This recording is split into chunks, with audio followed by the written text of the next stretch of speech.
August 6, 1945, 8:15 in the morning, Hiroshima, Japan.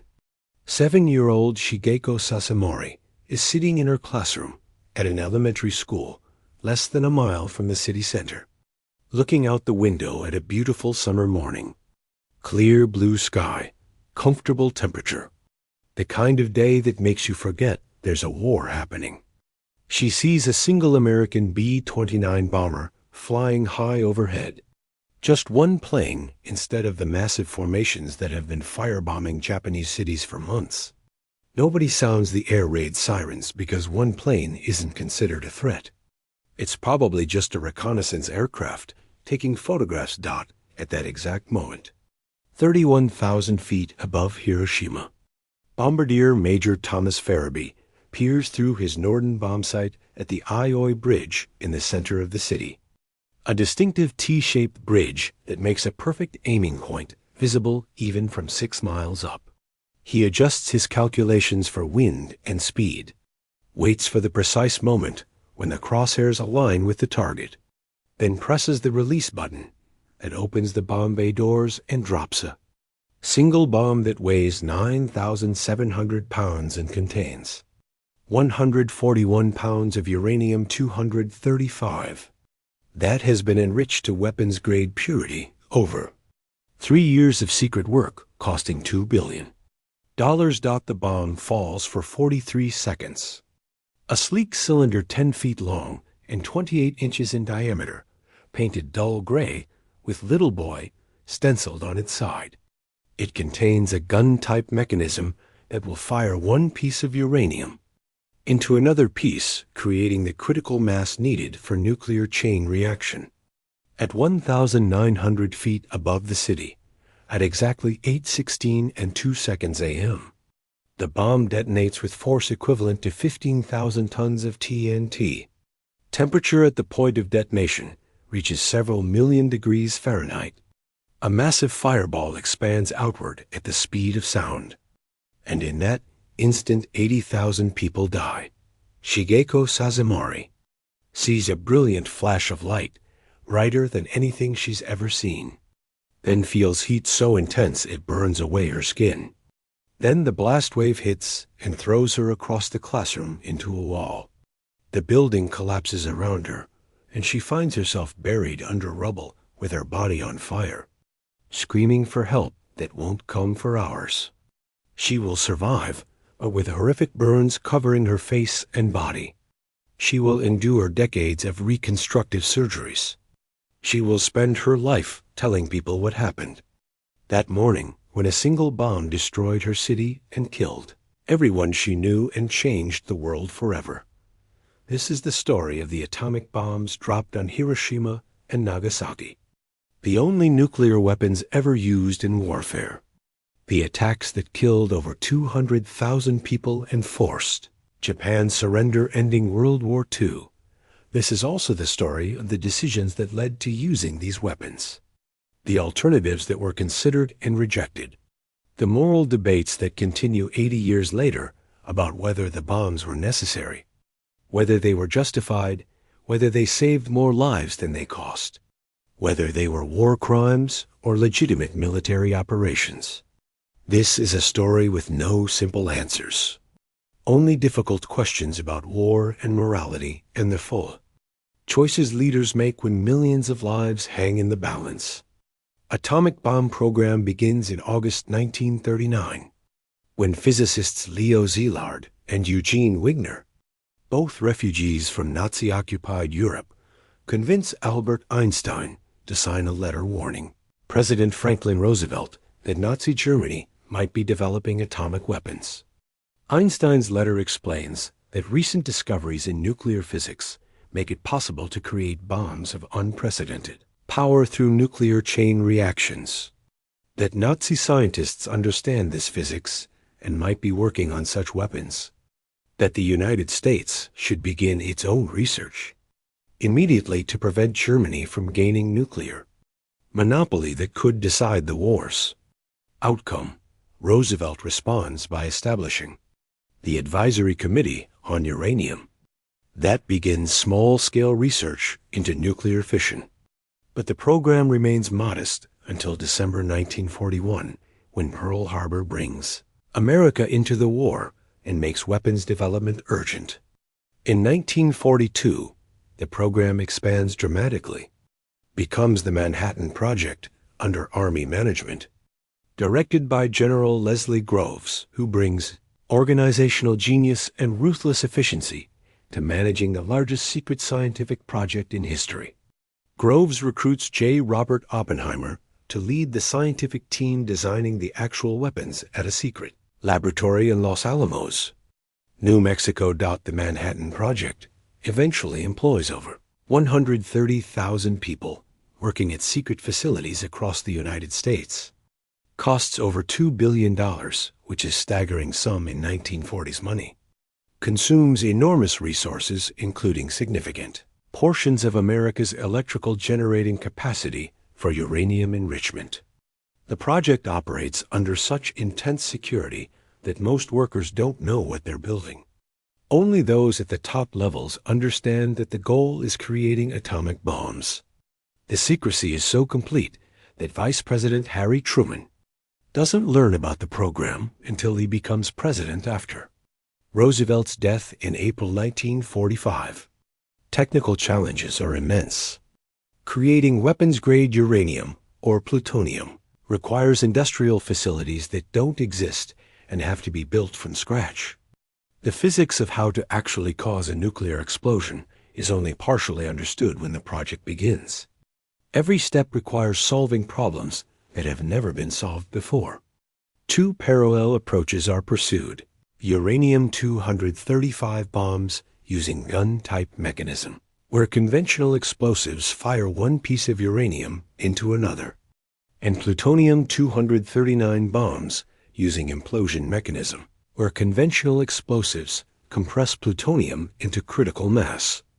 Both approaches require extraordinary precision and create engineering challenges at the limits of 1940s technology. By mid-1945, the project has succeeded.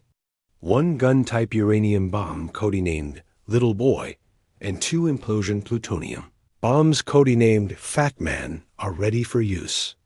The first plutonium bomb is tested on July 16, 1945, Trinity site in New Mexico, and the test succeeds beyond expectations. Witnesses describe a flash visible for hundreds of miles, a blast that shatters windows 120 miles away, a mushroom cloud rising 7 miles into the sky. Oppenheimer later recalls thinking of a line from Hindu scripture, "Now I am become death, the destroyer of worlds." But while American scientists are building atomic bombs, the strategic situation in the Pacific is evolving in ways that make the decision to use these weapons more complicated than simply wanting to end the war quickly. By August 1945, Japan is already defeated in every meaningful military sense. The Japanese Navy is destroyed. The merchant marine is devastated by submarine warfare. American B-29 bombers are firebombing Japanese cities with impunity, killing hundreds of thousands of civilians. The Soviet Union is about to enter the war against Japan, which will make Japan's position completely hopeless. The question isn't whether Japan will lose, but when and under what terms. Japanese leadership is divided between militarists who want to fight to the bitter end, believing that inflicting enough casualties on Americans will force a negotiated peace that preserves Japan's political system and avoids occupation, and moderates who understand that continued resistance is pointless, but who lack power to override the military. Emperor Hirohito, who officially rules Japan, but normally doesn't intervene in policy decisions, is moving toward favoring surrender, but cannot act openly without support from his government and military. The political situation is deadlocked with hardliners, blocking peace initiatives and moderates unable to force surrender. American intelligence intercepts Japanese diplomatic communications showing that Japan is seeking Soviet mediation for peace negotiations, that some Japanese leaders want to end the war, But the intercepts also show that Japan's proposed peace terms are unacceptable to America. Japan wants to keep Korea and much of its Pacific conquests, wants to avoid military occupation, wants to conduct its own war crimes trials rather than allowing Allied prosecution, wants to preserve the emperor system without guarantees about the emperor's status. These terms are completely unacceptable to America and its allies who demand unconditional surrender, who insist on occupation and demilitarization and war crimes trials, and fundamental reforms of Japanese government. President Truman, who took office in April after Roosevelt's death, faces an agonizing decision. He can order invasion of Japan's home islands, which military planners estimate will cost hundreds of thousands of American casualties and millions of Japanese casualties based on experience at Iwo Jima and Okinawa, where Japanese forces fought fanatically and suffered over 90% casualties rather than surrender.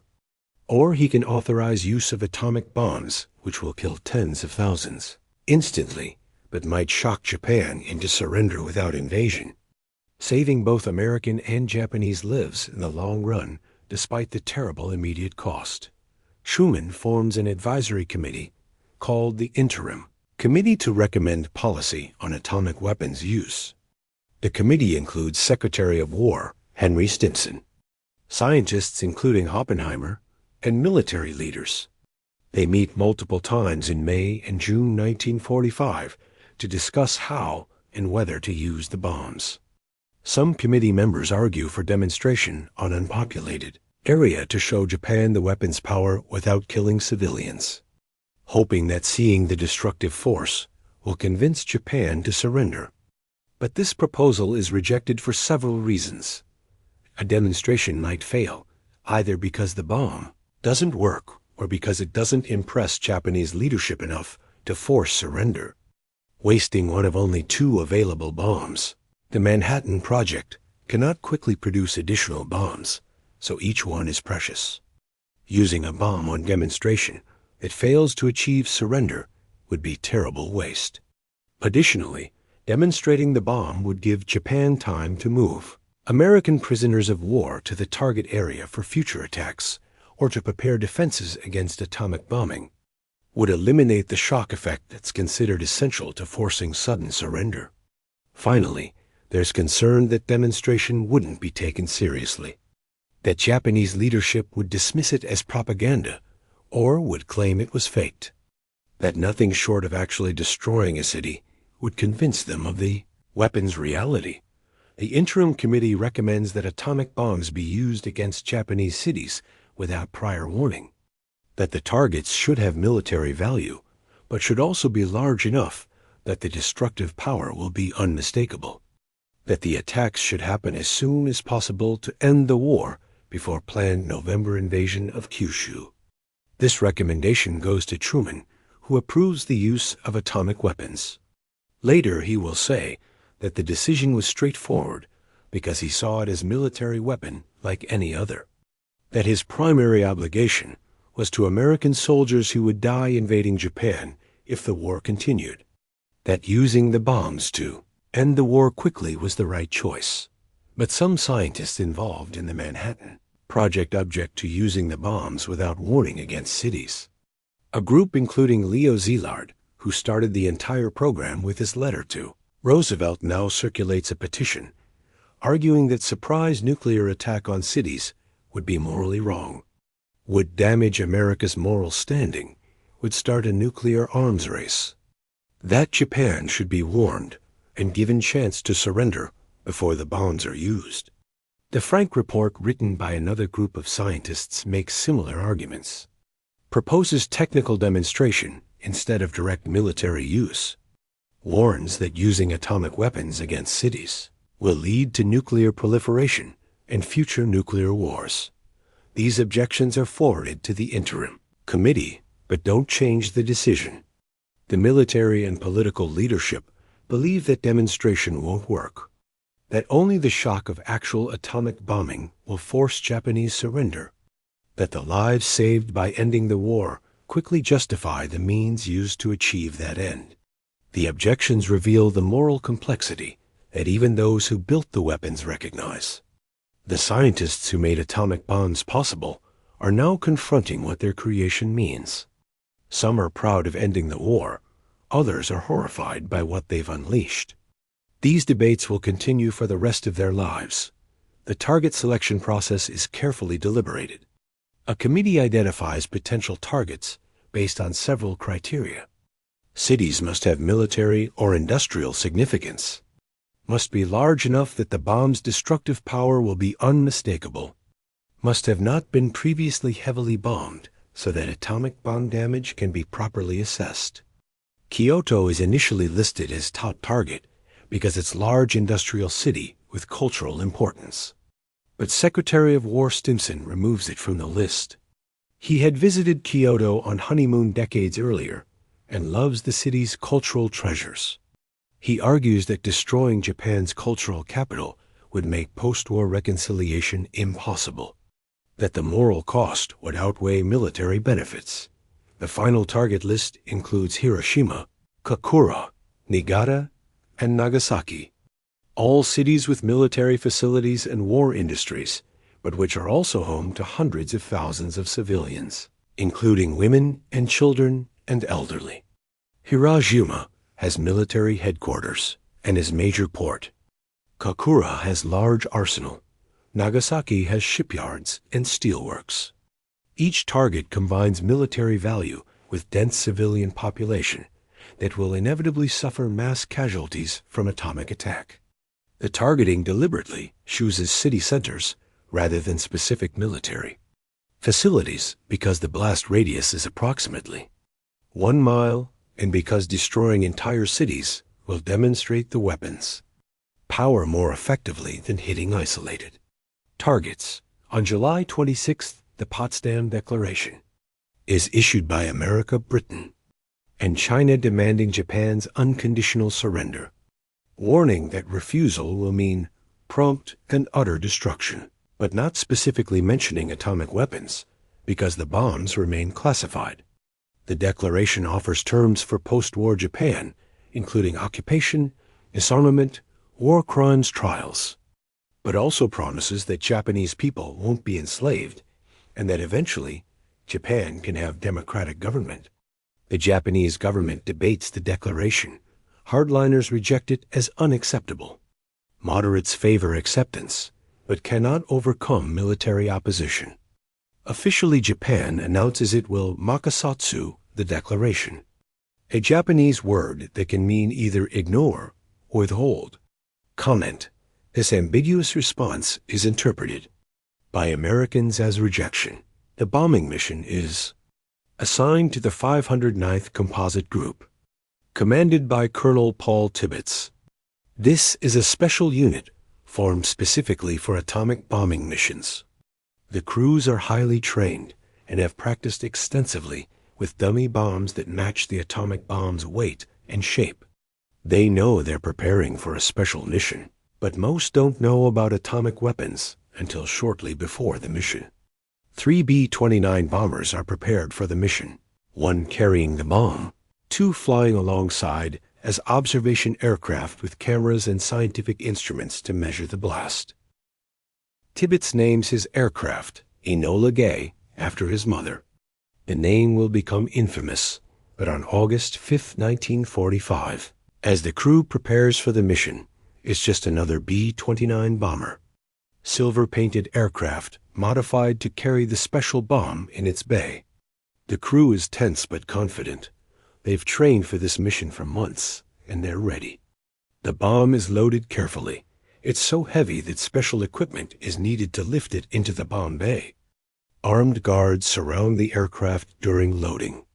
Nobody except a few officers knows exactly what this weapon is or what it will do. At 0245 hours on August 6th, the Enola takes off from Tinian Island in the Marianas and heads toward Japan. Flight time is about 6 hours. The crew settles into their positions for the long flight. Tibbets and his co-pilot fly the aircraft. Bombardier Ferebee prepares his equipment. Navigator Theodore Van Kirk plots their course. Other crew members monitor engines and systems and watch for any Japanese fighters that might intercept, though. By this stage of the war, Japanese fighters are rare, and American B-29s usually fly without opposition. Weather reconnaissance. Aircraft flying ahead report that Hiroshima has clear skies. Perfect conditions for visual bombing. The primary target is selected, and Enola heads directly for Hiroshima, while the two observation aircraft follow at a distance. At 0815 hours, more than 6 hours after takeoff, the city appears below them. The bombardier takes over control, aligns his bomb sight on the Ioi Bridge. At precisely 8:15 and 17 seconds, he releases the bomb.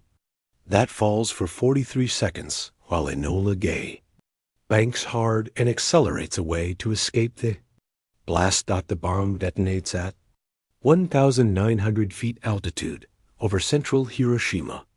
At 8:16 and 2 seconds, the nuclear chain reaction converts matter to energy according to Einstein's equation E equals mc squared. In a tiny fraction of a second, the bomb releases energy equivalent to 15,000 tons of TNT. The fireball reaches temperature of several million degrees. Everything within half a mile of ground zero is vaporized instantly. People closer to the explosion simply cease to exist. Their bodies converted to ash before their nerves can register pain. Buildings within this zone are completely destroyed, leaving only bare foundations. Beyond the immediate vaporization zone, the effects are still catastrophic. Intense thermal radiation burns everything flammable. People's clothing ignites on their bodies. Exposed skin burns away in the intense heat. The pressure wave traveling outward at supersonic speed flattens buildings and hurls debris at lethal velocities. Glass windows shatter into thousands of projectiles that slice through anyone nearby. Entire neighborhoods collapse, burying thousands in rubble. Fires ignite throughout the city and quickly merge into a firestorm that generates hurricane-force winds, sucking oxygen out of shelters and suffocating people who survived the initial blast. Crew of Enola, flying 12 miles away, feels the shock wave hit their aircraft. They turn to look back at Hiroshima and see the mushroom cloud rising into the sky. A column of smoke and debris, climbing miles high. The city below is hidden by dust and smoke. They've been briefed on what to expect, but actually seeing it is beyond anything they imagined. Tail gunner Bob Caron photographs the mushroom cloud. These images will become iconic.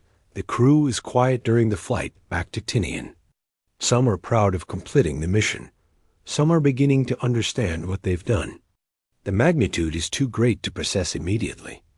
On the ground in Hiroshima, the scene is beyond description. Those who survive the initial blast find themselves in an apocalyptic landscape where everything they knew has been destroyed. Buildings are rubble, streets are blocked by debris. Fires are everywhere. The injured and dying are everywhere, but there's no help available because the entire city's medical infrastructure is destroyed. Most doctors and nurses are dead or injured. Hospitals are destroyed or burning. Water mains are broken, so there's no water to fight fires or treat burns. Survivors describe people with their skin hanging off their bodies like rags, walking like zombies with their arms held in front of them because burned skin is too painful to let arms hang at sides. People begging for water, which well-meaning helpers provide, not knowing that drinking water will kill many burn victims whose digestive systems are too damaged to handle fluids. Shigeko Sasamori, who was in her classroom when the bomb fell, is pulled from rubble by her mother, who doesn't recognize her at first, because Shigeko's face is burned beyond recognition. They walk through the burning city trying to find help while Shigeko's burns worsen. Eventually, they reach the outskirts where temporary aid stations are overwhelmed by thousands of injured. The death toll is staggering. Approximately 80,000 people die instantly, or within hours of the blast. Another 60,000 will die within months from burns and radiation sickness. By the end of 1945, the death toll reaches approximately 140,000. Thousands more will die in subsequent years from cancers and other radiation-induced illnesses. The survivors, called hibakusha in Japanese, will face discrimination and health problems for the rest of their lives. Many develop cancers decades later. Many suffer psychological trauma that never heals. The bombing's effects continue for generations through genetic damage that affects hibakusha's children and grandchildren. American leaders monitoring the mission are thrilled by the attack's success. Our reports indicate total destruction of Hiroshima. The weapon worked even better than expected. Surely this will force Japanese surrender and end the war without invasion. President Truman issues a statement announcing that the United States has developed and used an atomic bomb, warning Japan to surrender or face more destruction. The statement doesn't apologize or express regret, frames the bombing as justified retaliation for Pearl Harbor and Japanese atrocities, says the bombs will continue until Japan surrenders unconditionally. But Japanese leadership doesn't surrender immediately. Hardliners argue that the destruction might be exaggerated, that America might only have one bomb, that Japan should continue fighting. The military censors information about Hiroshima, so Japanese public doesn't fully understand what happened. The moderates favor surrender, but still lack power to overcome military resistance. Emperor Hirohito is shocked by reports from Hiroshima and begins privately pushing for surrender, but the government deadlock continues for 3 more days, while Truman and his advisors wait for Japan's response. August 8th, the Soviet Union declares war on Japan and invades Manchuria. This is a devastating blow to Japanese strategic position because Japan had been hoping Soviet Union would mediate peace negotiations. Now that hope is gone and Japan faces war on 2 fronts against enemies with overwhelming force. The Soviet invasion of Manchuria quickly overruns Japanese forces there. The Kwantan Army, that once was elite force, is now undermanned and poorly equipped and collapses quickly under Soviet assault. Within days, the Soviets have advanced deep into Manchuria and are threatening Korea and northern Japan. But Truman doesn't wait for Japanese response to Soviet invasion. The second atomic bomb is already prepared.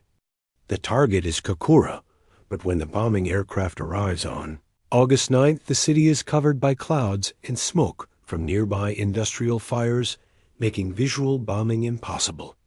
After 3 passes over Kokura, the bombardier cannot see the target through the obscuration. Fuel is running low, and the commander makes decision to hit the secondary target, which is Nagasaki. Nagasaki is partially obscured by clouds as well, but the bombardier spots a break in the clouds and aims at Nagasaki's industrial valley, where the Mitsubishi shipyards and steel works are located. The bomb is released at 11:01 hours local time. It's a plutonium implosion design called Fat-Man, with yield equivalent to 21,000 tons of TNT. Larger than Little Boy, but the terrain in Nagasaki channels the blast, so the destruction is somewhat less extensive than at Hiroshima, though still horrific. Approximately 40,000 people die immediately in Nagasaki.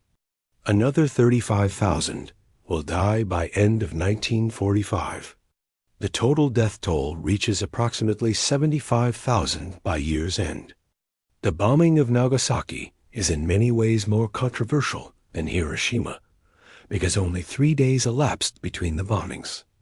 Arguably not enough time for Japanese leadership to fully process the first bombing and make decision about surrender.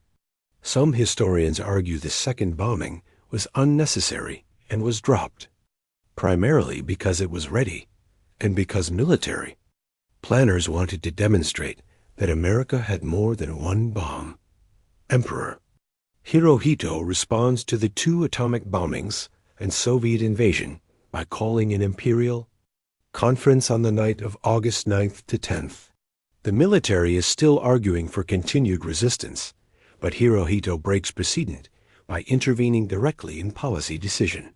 He tells his government that continuing the war will result in total annihilation of Japan, that they must accept the Potsdam Declaration and surrender to preserve what remains of the nation. His intervention is decisive because the emperor's word is essentially absolute, even though he normally doesn't use that power. The government agrees to surrender with one condition: that the emperor's status be preserved. America debates whether to accept Japan's conditional surrender or insist on completely unconditional terms. Eventually, they agree to accept the condition with understanding that emperor will be subject to supreme commander of Allied powers after surrender. This allows both sides to save face. Japan can claim emperor was preserved.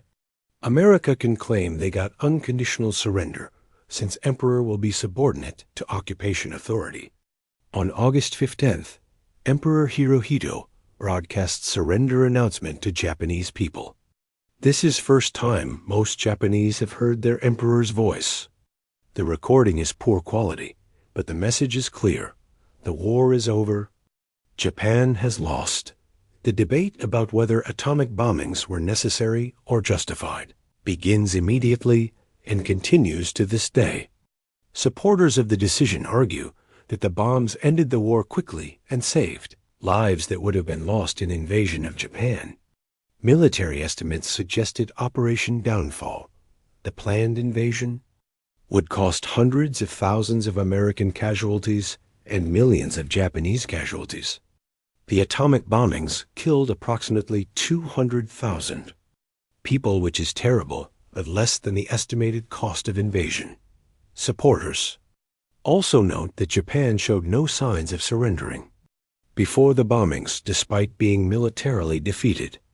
The Japanese military was preparing civilian population to resist invasion with bamboo spears and suicide attacks. That Operation Kitsugo, Japan's defense plan, called for sacrificing entire nation rather than accepting occupation. That every day the war continued meant more deaths from ongoing conventional bombing, naval blockade, and fighting in Asia, where Japanese forces were still killing Chinese and other victims by tens of thousands monthly. Critics argue that Japan was already defeated and would have surrendered soon anyway. That the atomic bombings were unnecessary because Soviet invasion and continued conventional bombing and naval blockade would have forced surrender within weeks or months without invasion being necessary. That Truman had alternatives, including warning Japan about the bombs, demonstrating them on unpopulated area, waiting for Soviet invasion to take effect, or modifying surrender terms to explicitly guarantee emperor's status, which was the main sticking point preventing Japanese surrender. Critics also question whether Nagasaki bombing was necessary, given that only 3 days elapsed after Hiroshima, whether Japan had sufficient time to process the first bombing and make surrender decision before second bomb was dropped. Some argue the second bombing was primarily demonstration that America had multiple bombs and was willing to use them.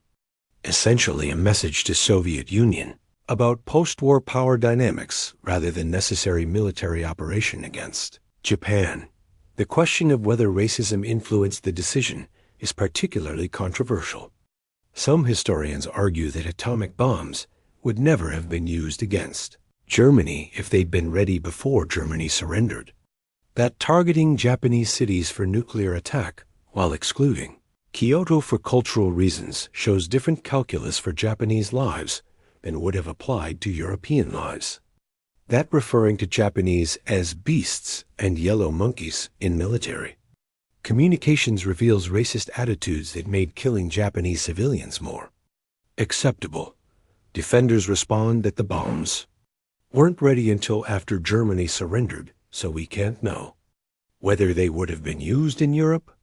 That conventional firebombing of German cities like Dresden killed tens of thousands without atomic weapons. That strategic bombing of cities was accepted practice in World War II, regardless of target nationality. The Japanese forces committed terrible atrocities throughout Asia, creating anger that influenced American attitudes but wasn't the primary motivation for using the bombs, which was ending the war. Quickly. The moral questions are genuinely difficult with no clear answers. Was it right to kill 200,000 people, mostly civilians, to potentially save hundreds of thousands or millions of other lives? Does the end of ending the war justify the means of atomic bombing cities? Who gets to make such calculations about whose lives matter more? Can we judge 1945 decisions by modern ethical standards, or must we consider them in their historical context, where strategic bombing of cities was considered acceptable and where the alternatives seemed worse? The Hibakusha survivors carry the moral weight of these questions in their bodies and memories. Shigeko Sasamori survives her burns through painful years of surgeries and treatment. Eventually comes to America, where she undergoes reconstructive surgery funded by editor Norman Cousins, who creates program bringing Hibakusha to America for medical treatment. Shigeko spends her life speaking about her experience, not advocating simple positions for or against the bombing, but bearing witness to what happened, ensuring that the world knows the human cost of nuclear weapons. Her testimony, and that of other Hibakusha, is a powerful reminder that moral debates about necessity and justification must account for the individual human beings who suffered and died. Some Hibakusha become anti-nuclear activists, arguing that no nation should ever use these weapons again, that their experience demonstrates that nuclear weapons are inherently immoral because they cannot distinguish between military targets and civilians, that the only way to prevent future nuclear attacks is complete nuclear disarmament. Others are more ambivalent, understanding that they were victims of war that Japan started, that their suffering was terrible, but that war itself is terrible and creates such suffering regardless of the weapons used. That blaming individual leaders for decisions made under extreme circumstances misses the broader point about war's fundamental inhumanity. Japanese government's response to the bombings has evolved over decades. Immediately after the war, there was tendency to portray Japan purely as victim of atomic bombs while minimizing Japanese responsibility for starting the war and committing atrocities. The Hibakusha were sometimes ostracized as reminders of defeat and as carriers of radiation that other Japanese feared. Over time, the narrative has become more nuanced. Modern Japan acknowledges both the suffering of atomic bomb victims and Japan's responsibility for the war, though conservative politicians sometimes cause controversy by suggesting the bombings were war crimes, or by visiting Yasukuni Shrine, where war criminals are honored alongside other war dead. American perspectives have also evolved. During and immediately after the war, there was widespread support for using the bombs. Polls showed 70% or more of Americans approved of the decision. Truman never publicly expressed regret or doubt about the decision and always maintained he'd made the right choice. But over decades, some veterans of the bombing missions expressed ambivalence or regret. Some scientists who built the bombs became anti-nuclear activists. Younger generations less influenced by wartime hatred have questioned whether the bombings were necessary. Though many Americans still believe the bombings saved lives by ending the war quickly, the strategic impact of the atomic bombings extends far beyond ending World War II. They inaugurated the nuclear age, where for the first time humans possessed weapons capable of destroying civilization. The Cold War nuclear arms race between America and Soviet Union created arsenals containing tens of thousands of nuclear weapons, far more powerful than the bombs used on Japan.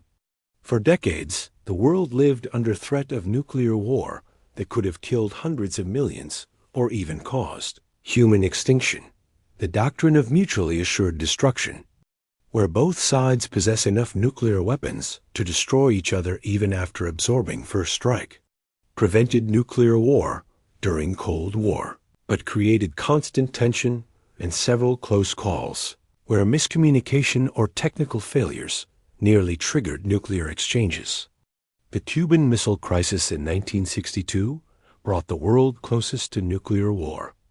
The existence of nuclear weapons changed diplomacy and strategy in fundamental ways.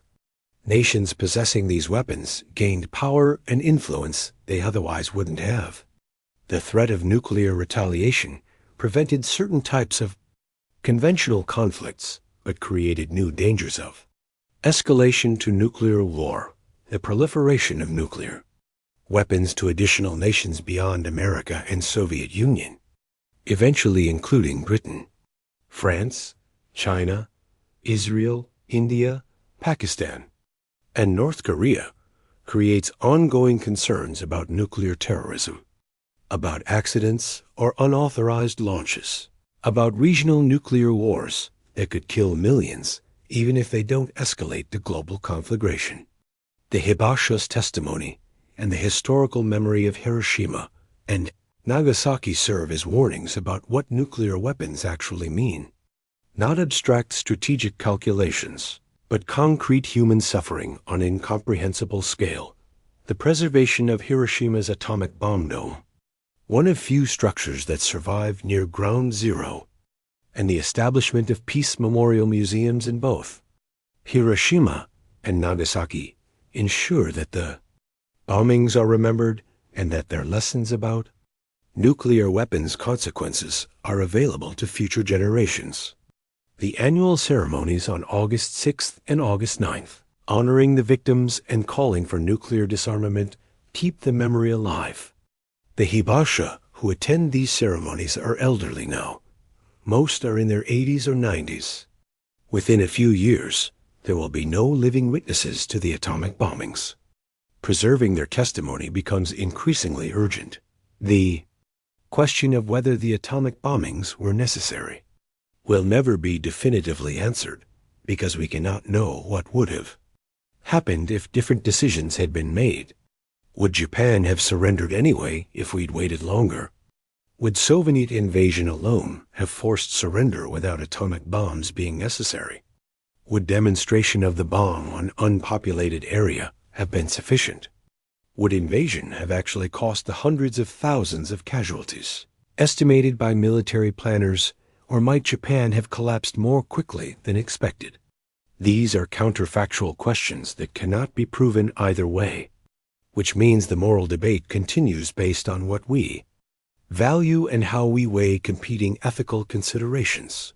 What we can say with certainty is that the atomic bombings killed over 200,000 people, most of them civilians, that the survivors endured terrible suffering, that the decision to use these weapons was made by leaders who believed they were choosing the option that would save the most lives overall, even if it meant deliberately killing tens of thousands immediately, that the consequences of that decision extended far beyond ending World War II to shape the entire post-war world and create ongoing nuclear dangers that threaten humanity's continued existence. Remember Hiroshima and Nagasaki, not as abstract strategic decisions, but as human tragedies where hundreds of thousands of individuals, each with names and families and dreams, died in nuclear fire or from radiation poisoning, where survivors like Shigeko Sasamori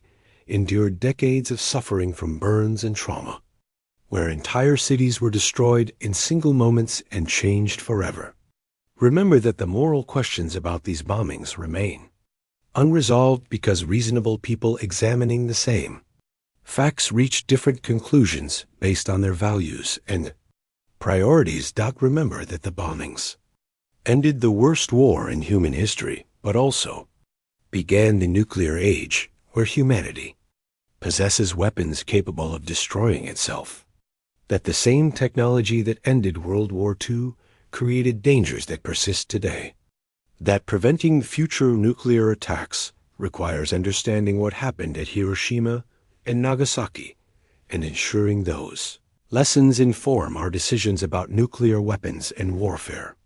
Remember the hibakusha and honor their testimony. They are witnesses to what nuclear weapons actually mean. Not theories or calculations, but concrete human consequences that should inform any future decisions about whether and how to use such weapons. This is Hiroshima and Nagasaki. August 6th and 9th, 1945, the days when nuclear weapons were used in warfare, when over 200,000 people died to end a war, when humanity entered the nuclear age and gained the power to destroy itself. The bombs ended World War II, but started debates about morality and necessity that continue today. Debates without easy answers, only the certainty that nuclear weapons created new responsibilities for humanity, that the power to destroy cities in single attacks comes with obligation to consider seriously whether any cause justifies such destruction, that remembering Hiroshima and Nagasaki means confronting difficult questions about war and peace and the choices we make when faced with terrible alternatives.